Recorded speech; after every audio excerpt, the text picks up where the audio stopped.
Niko. Assalamualaikum warahmatullahi wabarakatuh. Salam sejahtera bagi kita semua. Om Swastiastu, Namo Buddhaya.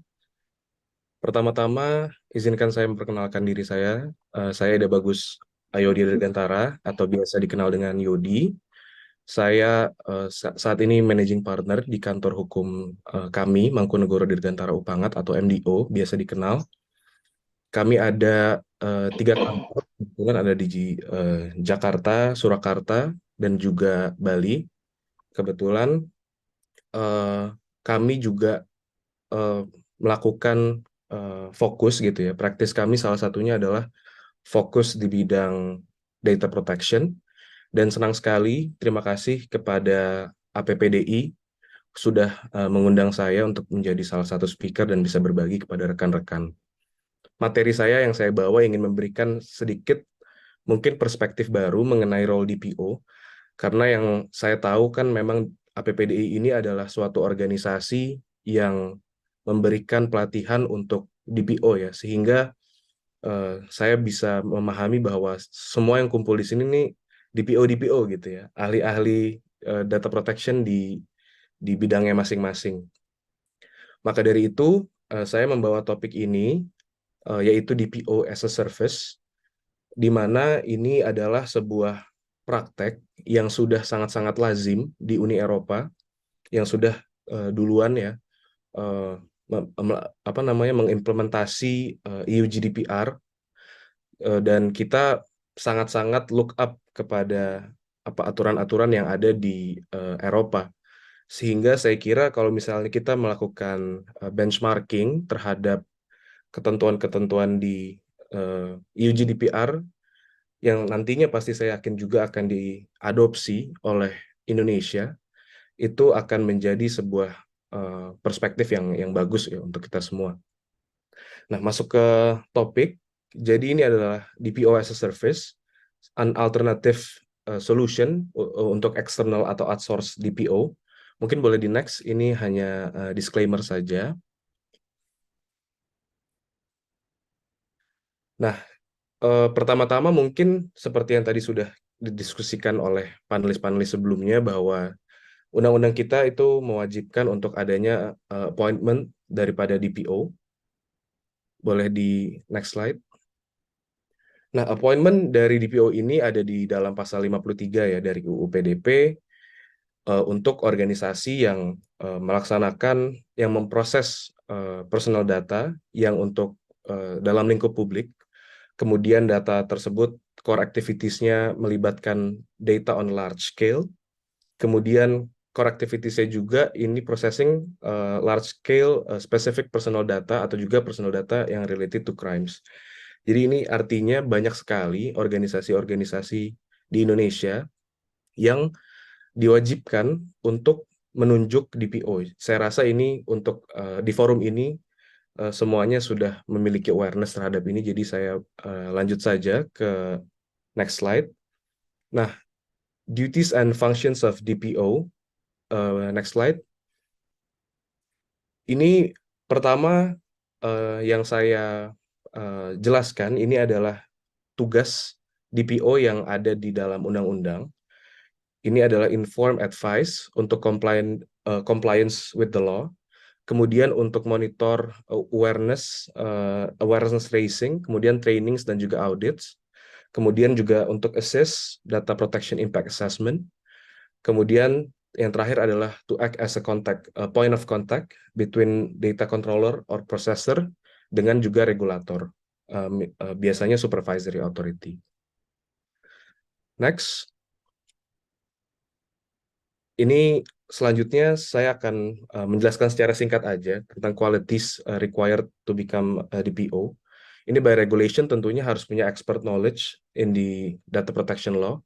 Kemudian pastinya juga punya best practice ya, punya knowledge and skill harus yang proportionate untuk tahu data apa saja yang diproses. Kemudian level protection personal datanya juga kita sebagai DPO harus mengetahui. Ya, pokoknya intinya in general punya ability lah untuk fulfill tugasnya. Next slide. Nah, kemudian by practice, ini walaupun belum ada di dalam regulasi di Indonesia ya, tapi kembali lagi saya berkaca pada putusan-putusan dan juga pada regulation yang ada di EU sebagai kiblat daripada daripada rezim data protection kita. Yang pertama, DPO itu tidak boleh memiliki conflicts of interest. Kalau misalnya mau lebih jelas, bisa dibaca di pasal 38 ayat 6 di EU GDPR, di mana dikatakan bahwa controller or processor shall ensure that any such tasks and duties of DPO do not result in a conflicts of interest. Jadi memang sudah cukup jelas di EU GDPR bahwa tidak ada conflicts of interest di dalam tugasnya sebagai DPO.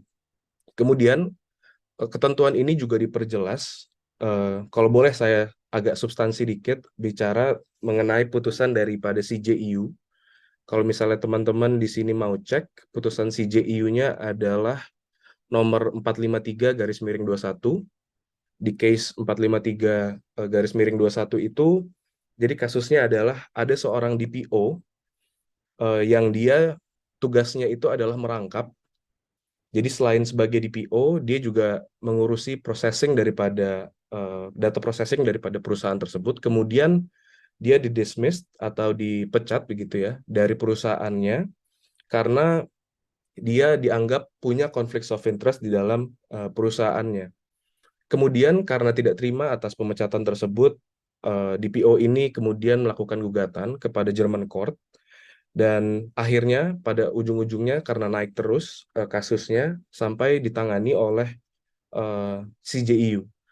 Kemudian CJEU ini beranggapan bahwa seorang DPO itu tidak boleh juga orang yang juga melakukan processing di dalam perusahaannya karena dia tidak menjadi independen untuk melakukan monitoring dan juga comply terhadap perusahaan sehingga dalam kasus tersebut diputuskan bahwa DPO ini sama sekali tidak boleh mempunyai conflicts of interest. Nah, saat ini di Indonesia yang saya ketahui banyak sekali eh, perusahaan-perusahaan yang menempatkan secara struktur perusahaan ya, menempatkan DPO ini misalnya ada di human resources-nya atau misalnya di head of IT-nya atau head of legal-nya. Nantinya yang saya takutkan di Indonesia kalau misalnya memang ada eh, peraturan pelaksana yang khusus mengatur mengenai DPO, teman-teman yang ada di posisi tersebut nantinya akan mengalami conflicts of interest. Jadi saya kira awareness mengenai conflicts of interest ini harus lagi ditingkatkan di Indonesia untuk menghindari nanti posisi teman-teman yang sekarang sudah menjadi DPO dan juga punya role lain di perusahaan menjadi terancam. Dan ini selain daripada raise awareness juga, mungkin sebagai benchmark gitu ya, teman-teman bisa lihat banyak cases selain cases yang saya sebutkan tadi sebelumnya di CJEU. Banyak sekali kasus-kasus di mana DPO conflicts of interest kemudian dipecat di Uni Eropa sana. Jadi itu yang pertama, by practice tidak boleh ada conflicts of interest. Kemudian yang kedua adalah harus mempunyai knowledge yang baik tentunya di specific industry. Seperti tadi yang panelis-panelis sebelumnya memiliki pengetahuan juga di bidangnya. Selain di bidang hukum dan bidang data protection, panelis-panelis sebelumnya juga memiliki pengetahuan di bidangnya masing-masing, misalnya di bidang finance, kemudian tadi ada yang di bidang telecommunications. Jadi saya kira itu adalah hal yang penting untuk DPO untuk mengetahui bagaimana data itu diproses dari awal sampai selesai. Kemudian level of expertise juga, karena semakin kompleks dan high risk datanya, nantinya DPO juga nggak ngerti level of expertise daripada level of risk daripada data processing ini harus sesuai juga dengan level of expertise daripada DPO-nya. Kemudian professional qualities, jadi yang seperti kita ketahui DPO ini nggak wajib ya sebagai qualified lawyers, tapi dia harus punya expertise di data protection law, kemudian technical qualities-nya yang lain mungkin technical and organizational measures. Kemudian kalau misalnya untuk karena UU PDP ini berlaku juga untuk badan publik atau misalnya pemerintahan, DPO ini juga harus punya pengetahuan yang eh, memadai untuk mengetahui misalnya administrative rules dan procedures misalnya di dalam pemerintahan begitu ya. Jadi DPO ini memang satu satu posisi yang harus mengetahui segalanya secara komprehensif gitu ya untuk dapat mengisi posisi ini.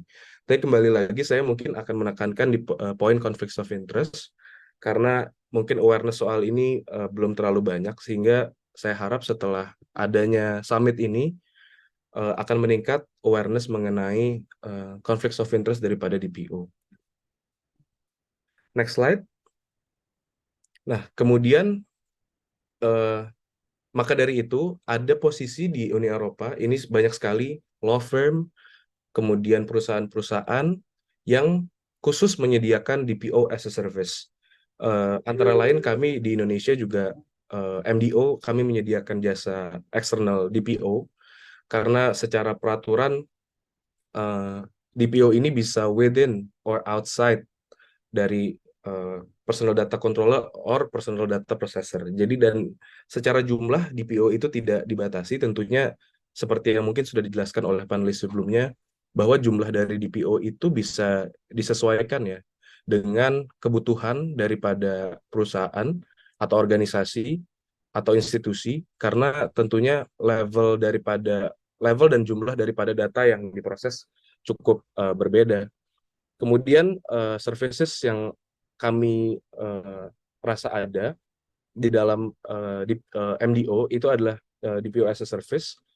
Mungkin kalau misalnya mau diskusi lebih lanjut terkait ini bisa kontak kami karena ini adalah suatu role yang sudah umum ada di Uni Eropa. Next slide. Nah, kemudian apa saja sih sebetulnya benefits-nya yang punya DPO as a service? Jadi saya tekankan lagi, posisi daripada external DPO ini tentunya bukan untuk, kalau misalnya suatu organisasi belum punya DPO, external DPO ini tentunya bisa menjadi DPO DPO yang baru dalam perusahaan tersebut. Tapi kalau misalnya perusahaan sudah memiliki DPO, tidak tidak ada salahnya dan tidak ada hukumnya bahwa perusahaan tersebut bisa hire external DPO lagi. Karena balik lagi tadi, kalau misalnya ada kebutuhan untuk meng-hire DPO eksternal yang lebih independen, mungkin itu bisa menghindarkan perusahaan daripada denda-denda yang mungkin bisa dikenakan kepada perusahaan. Yang pertama, benefits-nya adalah cost efektif, karena pastinya kalau misalnya mempertimbangkan gaji daripada DPO-DPO yang internal, itu pasti yang kita pikirkan adalah gaji yang recurring atau terus-terusan gitu ya, yang kebutuhan yang terus-menerus. Apabila DPO ini, tentunya kita bisa menyesuaikan dengan kebutuhan perusahaan berapa lama butuh DPO, lalu kemudian eh, di saat apa saja membutuhkan DPO dan lain-lain. Jadi memang secara cost ini saya berkaca kembali berkiblat lagi dari Uni Eropa bahwa cost-nya lebih efektif.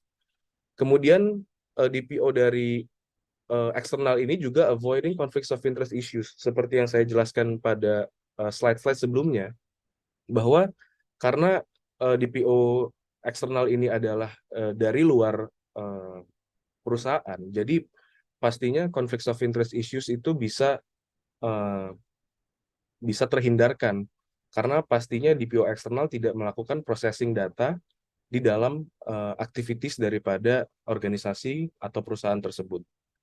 Kemudian benefitnya yang selanjutnya adalah wide range of expertise karena selain di satu bidang, misalnya katakan di bidang finance, DPO ini external DPO ini juga menjadi DPO di misalnya industri lainnya sehingga DPO ini punya expertise yang cukup luas karena memiliki banyak pengalaman dan pengetahuan daripada organisasi-organisasi lain. Kemudian yang keempat adalah independent advice pastinya karena terhindar daripada conflicts of interest, kemudian wide range of expertise juga yang membuat pendapat daripada si DPO ini sangat-sangat independen. Kemudian additional resources itu juga sangat-sangat penting.